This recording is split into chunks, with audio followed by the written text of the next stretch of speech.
Assalamualaikum warahmatullahi wabarakatuh. Kami dari kelompok 2 ingin menyampaikan hasil diskusi kami mengenai dampak gaya hidup terhadap obesitas, di mana anggota kelompok 2 yaitu Mutia dan Devi Sintia dengan dosen pengampu yaitu Dr. Dian Gusta Anggraini Nursal MKM. Materi yang akan dibahas ada 6 pokok materi. Yang pertama yaitu definisi dari obesitas, yang kedua etiologi dan patofiologi, yang ketiga faktor yang mempengaruhi obesitas, yang keempat dampak dari obesitas, yang kelima hubungan gaya hidup dengan obesitas, dan yang terakhir yaitu prinsip pengolahan obesitas. Baiklah, yang pertama yaitu definisi dari obesitas, di mana obesitas adalah suatu keadaan yang terjadi karena penumpukan lemak tubuh yang berlebih sehingga berat badan seseorang jauh di atas normal. Ini menurut Kasanah tahun 2012. Dan untuk klasifikasi IMT, menurut WHO yang terbagi menjadi 5 kelompok. Yang pertama yaitu IMT kurang dari 18,5. Ini dikategorikan sebagai berat badan kurang. Yang kedua yaitu IMT berkisar antara 18,5 sampai dengan 22,9. Ini dikategorikan sebagai berat badan normal. Yang ketiga yaitu IMT dengan 23 sampai 24,9. Ini dikategorikan sebagai overweight dengan resiko. Yang keempat yaitu IMT berkisar 25 sampai 29,9. Ini dikategorikan sebagai obesitas pertama. Dan yang terakhir yaitu IMT lebih besar dari 30 yang dikategorikan sebagai obesitas kedua. Dan untuk materi selanjutnya itu tentang gaya hidup.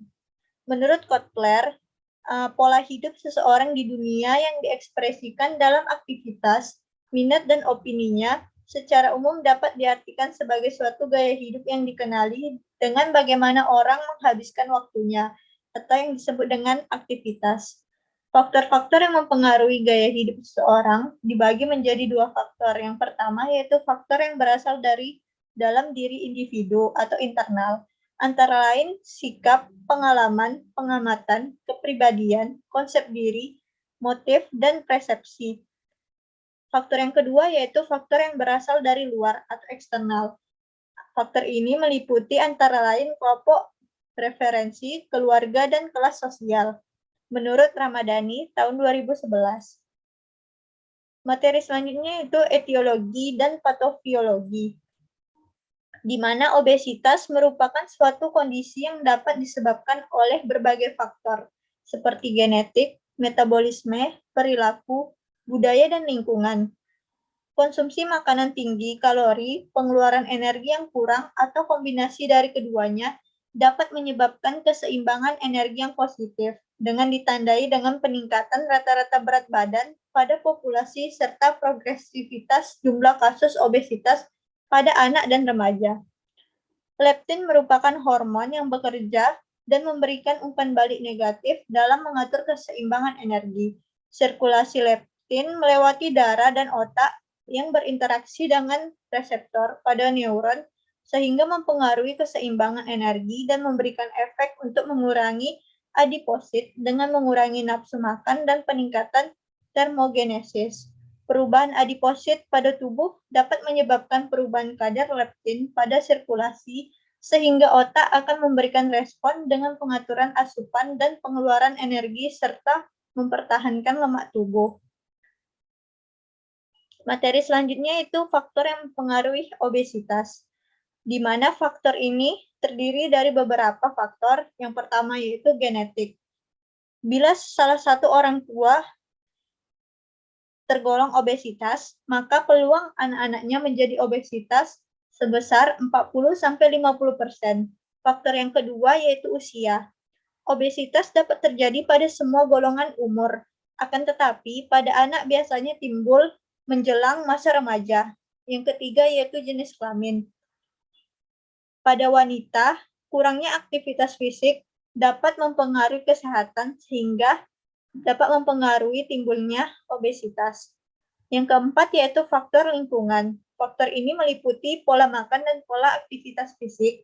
Yang kelima, faktor obat-obatan dan hormonal, di mana obat-obatan jenis steroid dapat menyebabkan nafsu makan yang meningkat sehingga beresiko menimbulkan obesitas.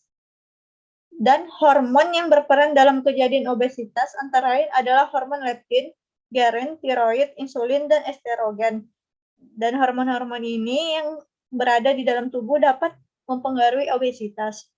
Yang keenam yaitu pengaruh emosional. Saat orang-orang memiliki permasalahan dan menjadikan makanan sebagai pelarian untuk melampiaskan masalah yang dihadapinya, sehingga obesitas dapat terjadi di dalam dirinya. Materi selanjutnya itu dampak obesitas, di mana dampak obesitas ini terdiri dari beberapa. Yang pertama yaitu dampak metabolik. Dampak metabolik ini dapat diukur melalui lingkar perut pada ukuran tertentu, di mana pria lebih besar 90 cm dan wanita lebih besar dari 80 cm. Akan berdampak pada peningkatan trigliserida dan penurunan kolesterol HDL, serta meningkatkan tekanan darah. Keadaan ini disebut dengan sindrom metabolik.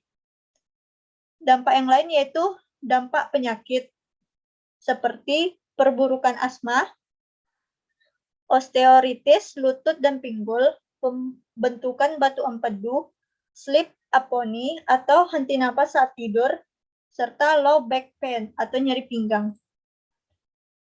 Materi selanjutnya yaitu hubungan gaya hidup dengan obesitas, di mana gaya hidup seperti perubahan pola makan dan rendahnya aktivitas fisik dapat menimbulkan terjadinya masalah gizi yang berlebih, seperti pola makan yang tidak baik, yang mengkonsumsi makanan tinggi lemak, tinggi garam, tinggi gula, tetapi rendah serat dan vitamin. Pola makan yang berlebih inilah yang dapat menyebabkan mereka sulit untuk keluar dari kegemukan jika orang tersebut tidak memiliki kontrol dan motivasi yang kuat untuk mengurangi berat badan. Dengan asupan kalori yang melebihi jumlah kalori yang keluar, maka kelebihannya disimpan dalam tubuh sehingga menjadi timbunan lemak yang tersebar di bagian-bagian tertentu, seperti pinggang, perut, lengan bagian atas, dan bagian tubuh lainnya. Materi selanjutnya itu prinsip pengolahan obesitas, di mana prinsip ini seperti pola makan yang mencukupi jumlah jenis dan jadwal makan serta pengolahan bahan makanan. Bila kita menggunakan piring makan model T, maka jumlah sayur 2 kali lipat jumlah bahan makanan yang kaya akan sumber karbohidrat, seperti nasi, mie, roti, pasta, singkong, dan lain-lainnya. Yang kedua yaitu pola aktivitas fisik. Jika pengolahan obesitas dilakukan melalui peningkatan aktivitas fisik yang gerakannya kontinu dengan gerakan intensitas rendah sampai dengan sedang, sehingga dapat terjadi peningkatan pengeluaran energi dan peningkatan massa otot. Selanjutnya, pola emosi makanan. Pola emosi makanan adalah suatu kebiasaan makanan dengan jumlah berlebih dan cenderung memilih jenis makanan yang tidak sehat. Yang keempat yaitu pola tidur. Jika kurang tidur dapat menyebabkan hormon leptin terganggu sehingga rasa lapar tidak terkontrol. Jika kuantitas 6-8 jam dan kualitas tidur seseorang tidak sesuai, maka akan mempengaruhi keseimbangan berbagai hormon yang pada akhirnya memicu kejadian obesitas. Baiklah, sekian dari kelompok 2, kurang dan lebihnya mohon maaf. Wassalamualaikum warahmatullahi wabarakatuh.